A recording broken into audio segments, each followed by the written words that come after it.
Assalamualaikum warahmatullahi wabarakatuh. Perkenalkan, nama saya Aulia Nurul Harfi dengan NIM 110511010 dari jurusan Ilmu Ekonomi Universitas Andalas. Dalam kesempatan kali ini, saya akan memaparkan materi mengenai ekonomi energi. Sebelum masuk pada pembahasan ekonomi energi, kita harus tahu dulu apa sih ilmu ekonomi itu. Ilmu ekonomi adalah ilmu yang mempelajari penggunaan sumber daya alam yang terbatas dalam pemenuhan kebutuhan manusia yang tidak ada batasnya. Dengan kata lain, ilmu yang mempelajari bagaimana cara penggunaan sumber daya langka secara optimal agar dapat memenuhi kebutuhan hidup manusia. Nah, setelah mengetahui definisi dari ilmu ekonomi, selanjutnya bagaimana sih sejarah dari ekonomi energi? Pada saat kapan ilmu ekonomi tersebut berguna di ekonomi energi? Dimulai dari tahun 1950-an, energi belum disadari sebagai sumber daya yang langka, karena energi yang digunakan masih mampu dalam memenuhi kebutuhan energi seluruh masyarakat. Namun, di tahun 1960-an, muncul permasalahan mengenai pemenuhan energi. Sektor penyediaan tenaga listrik berada dalam posisi tidak mampu memenuhi kebutuhan listrik rumah tangga dan industri. Untuk menambah pasokan energi, ada tantangan yang harus dihadapi. Pertama, untuk menghasilkan energi yang lebih besar, membutuhkan kapasitas yang lebih besar. Namun, sektor manufaktur saat itu belum mampu menciptakan teknologi untuk menghasilkan energi yang besar. Yang kedua, tidak mempunyai bahan bakar yang cukup dalam menggerakkan mesin pembangkit listrik. Sehingga, bahan baku energi mulai diimpor dari negara-negara Arab karena memiliki sulfur yang lebih rendah dan ramah lingkungan dibandingkan dengan bahan bakar dalam negeri.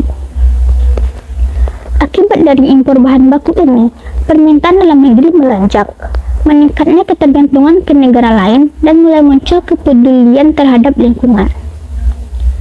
Permintaan meningkat disebabkan karena peningkatan jumlah penduduk dan peningkatan laju industri.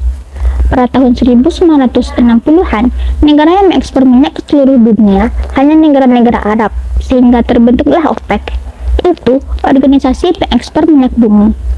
Hal ini menimbulkan kekuatan monopoli dan kendali atas harga minyak oleh negara-negara Arab. Hal inilah yang dapat menimbulkan kelangkaan, dan disinilah diperlukan peran ilmu ekonomi. Pada tahun 1970-an, terjadi perang Yom Kippur antara negara-negara Arab dan Israel. Namun, banyak negara maju mendukung Israel, sehingga negara-negara Arab memastikan tidak akan mengekspor minyak ke negara tersebut. Embargo minyak ini menyebabkan terjadinya kenaikan harga minyak dari $2 per barel hingga $12 per barel. Kenaikan harga minyak ini dirasakan di seluruh dunia, dan embargo minyak ini dicabut pada tahun 1974. Pada tahun 1979, terjadi pergolakan politik di Iran yang mengakibatkan turunnya pasokan minyak, sehingga terjadi lonjakan harga minyak yang kedua. Tetapi, pada era ini masyarakat sudah lebih waspada, sehingga ramai orang memburu minyak untuk disimpan. Seiring berjalannya waktu, adanya kesenjangan antara permintaan dan pasokan minyak bumi, sehingga minyak bumi menjadi langka dan harga minyak melonjak. Sehingga dibutuhkan ekonomi energi dalam mengelola sumber daya yang lebih optimal. Selanjutnya, pada tahun 1980-an, harga minyak berfluktuasi, kadang stabil, kadang naik, dan begitu seterusnya. Sehingga diperlukan energi substitusi agar tidak bergantung pada negara lain. Penggunaan energi dalam negeri yang banyak digunakan yaitu batu bara. Namun, batu bara ini merupakan energi yang tidak ramah lingkungan, sehingga menimbulkan trade-off antara energi dan lingkungan. Penggunaan batu bara lebih banyak polusi dibanding minyak bumi. Hal ini juga yang menyebabkan terjadinya perubahan iklim akibat emisi gas rumah kaca. Tahun 1990-an, struktur dan pasar energi mengalami perubahan. Sebelumnya, seperti yang kita tahu, bahwa pasar energi dipegang oleh negara. Pasar energi didominasi oleh negara karena negara percaya bahwa hal tersebut memberikan banyak manfaat bagi masyarakat. Pada tahun ini, ada pergerakan pasar menuju liberalisasi, di mana ekonomi pasar juga meramah dalam konteks ekonomi energi. Selanjutnya, kasus yang terjadi di Indonesia yaitu krisis energi di Indonesia dan impor energi. Sejak tahun 2016, kebutuhan energi di Indonesia senantiasa meningkat dari tahun ke tahun dengan pengecualian pada tahun 2020 ketika pandemi COVID-19 sedang melanda.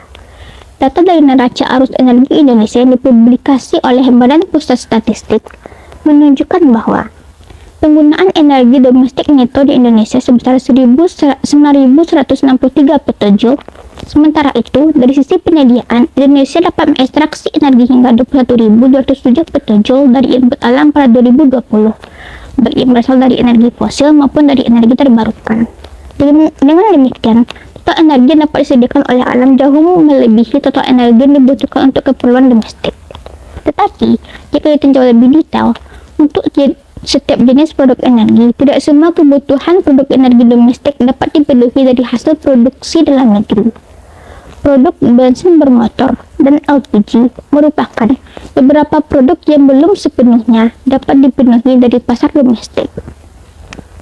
Sebanyak 53% penyediaan produk bensin bermotor berasal dari impor, sedangkan proporsi penyediaan LPG yang berasal dari luar negeri justru lebih banyak lagi, yakni mencapai 77%.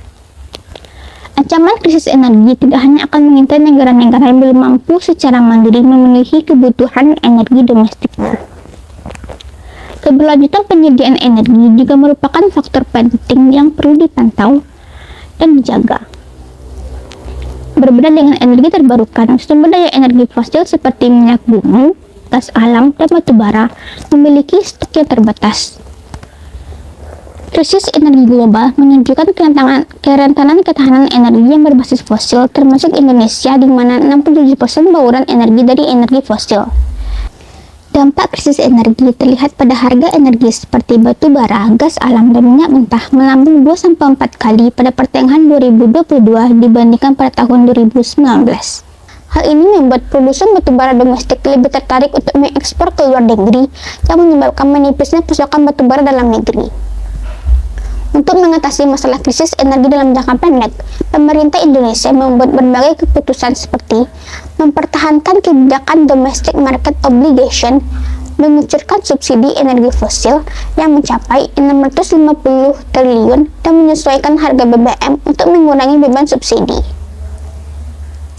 Namun, cadangan batu bara, minyak, dan gas yang menurun tiap tahunnya, terlihat karena untuk mengatasi ancaman krisis iklim, menuntut solusi jangka panjang agar Indonesia terbebas dari krisis energi di masa depan. Untuk menyediakan energi yang terjangkau dan aman, peningkatan penggunaan energi terbarukan untuk penyediaan listrik, transportasi industri, dan mengurangi energi fosil harus diakselerasi. Indonesia Energy Transition Outlook tahun 2023 juga menyoroti tingkat kesadaran masyarakat yang tinggi terhadap transisi energi. Namun, secara umum, kesiapan transisi energi di Indonesia masih rendah, meskipun beberapa kebijakan regulasi mendukung dan rencana pengembangan energi terbarukan telah terbit, seperti Enhanced NDC RUPTL tahun 2021-2030 yang memuat porsi 51,6% energi terbarukan, dan Perpres 112 tahun 2022 tentang percepatan pengembangan energi terbarukan untuk penyediaan tenaga listrik. Kembali ke topik mengimpor energi fosil, Indonesia mengimpor minyak mentah sebanyak 240 barel per hari. Impor itu paling banyak dari Arab Saudi. Juga selain itu mengimpor 600.000 barel per hari bahan bakar minyak dari Singapura, Malaysia, dan India. Saat ini terjadi konflik antara Iran dan Israel. Pemerintah Indonesia telah membuka opsi untuk membuka sumber impor minyak mentah. Opsi ini bakal ditempuh jika konflik di Timur Tengah kian memanas. Pemerintah Indonesia berencana melakukan impor minyak bumi dari Afrika Selatan, Amerika Latin, Guyana, dan Mozambik. Konflik Iran-Israel ini mengakibatkan harga minyak melesat naik 3%, kontrak berjangka berat naik 2,63 US dollar atau 3% menjadi 89,74 US dollar per barrel. Sementara kontrak West Texas Intermediate AS naik 2,56 US dollar atau 3,1% menjadi 84,6 US dollar per barrel. Nah, sesuai dengan topik ini bahas mengenai ekonomi energi, di mana kasus yang terjadi di Indonesia saat ini dibutuhkan peran ilmu ekonomi dalam mengambil kebijakan, di mana kelangkaan minyak mentah dan kenaikan harga dapat diatasi dengan peran ilmu ekonomi di dalamnya. Sekian pemaparan materi saya mengenai ekonomi energi dan kasusnya yang ada di Indonesia. Wabillahi taufiq wal hidayah. Assalamualaikum warahmatullahi wabarakatuh.